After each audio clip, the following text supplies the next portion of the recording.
La Colombie a fortement reculé en raison de sa forte dépendance sur les investissements étrangers et les exploitations de pétrole. Hammarlund, le principal stratège des marchés émergents à la banque SEB en Suède, me rejoint par téléphone aujourd'hui pour discuter des situations économiques en Colombie.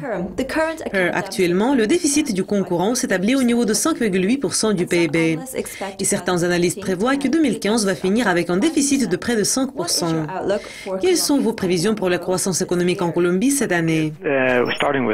Commençons par le déficit du compte courant. Je crois qu'il pourrait augmenter un peu plus. Le prix du pétrole a fortement chuté et même si la croissance s'est ralentie en Colombie, la consommation va maintenir les importations à un niveau assez élevé. Donc je pense que nous avons un déficit de près de 6%, entre 5,5 et 6% du PIB. Il est important de comprendre à quelle vitesse la croissance et la demande intérieure vont se ralentir. L'année dernière, l'économie a progressé de 4,6%. Et je pense que cette année, nous aurons une augmentation d'environ 3%. Évidemment, le problème est que l'inflation est en hausse et a atteint 4,8% en juillet. Je pense que nous allons voir l'inflation s'établir au-dessus de la fourchette cible de 2% à 4% et que l'inflation va rester à environ 4,5% cette année. Le peso colombien a fortement chuté au cours de 12 derniers mois. Quelles sont vos prévisions pour la monnaie avant la décision sur le taux de la Fed qui aura lieu le 17 septembre? Évidemment, quand la Fed va augmenter les taux d'intérêt aux États-Unis, nous prévoyons que le dollar va se renforcer face au peso colombien. Mais comme le mouvement est largement attendu, je pense qu'une grande partie de la hausse du taux a été déjà évaluée dans le taux de change du dollar-peso. Et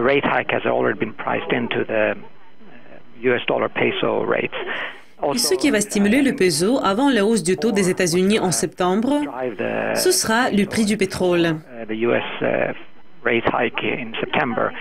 Je pense qu'il y a toujours un risque élevé que le prix du pétrole va chuter même plus avant de retrouver le plancher. La production est toujours très forte, même aux États-Unis. Nous ne prévoyons pas que l'équilibre entre la production et la demande va s'établir. Il semble que maintenant la demande est en baisse, comme la saison de conduite touche à sa fin aux États-Unis. À votre avis, comment la décision en matière de taux de la Fed va influencer la décision de la Banque centrale de la Colombie prévue pour le 25 septembre? La décision de la Fed va donner une autre raison pour la Banque centrale pour augmenter le taux en septembre. Lors de la dernière réunion, nous avons vu que le Conseil a été divisé, bien que la majorité ait voté pour maintenir le taux sans changement. Il y avait une grande discussion pour décider s'il faut augmenter le taux ou non.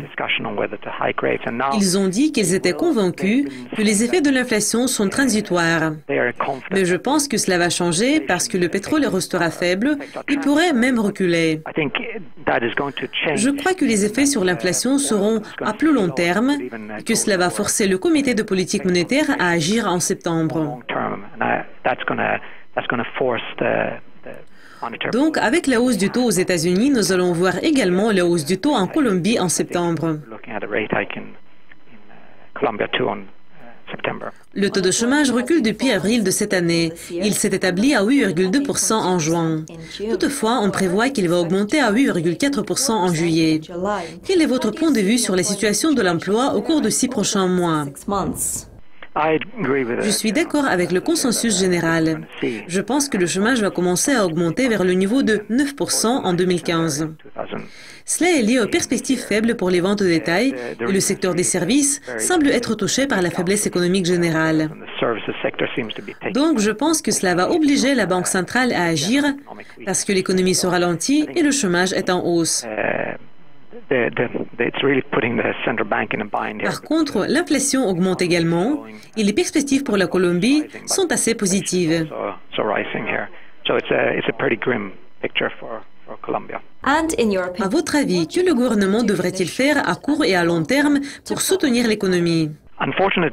Malheureusement, à court terme, dans le contexte actuel, le gouvernement ne peut pas faire grand-chose à cause de la dépendance par rapport au pétrole.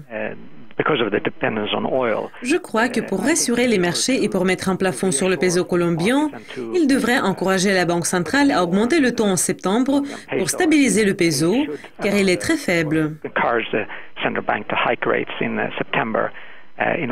Comme vous l'avez mentionné, le peso a chuté et il a chuté d'environ 40% l'année dernière.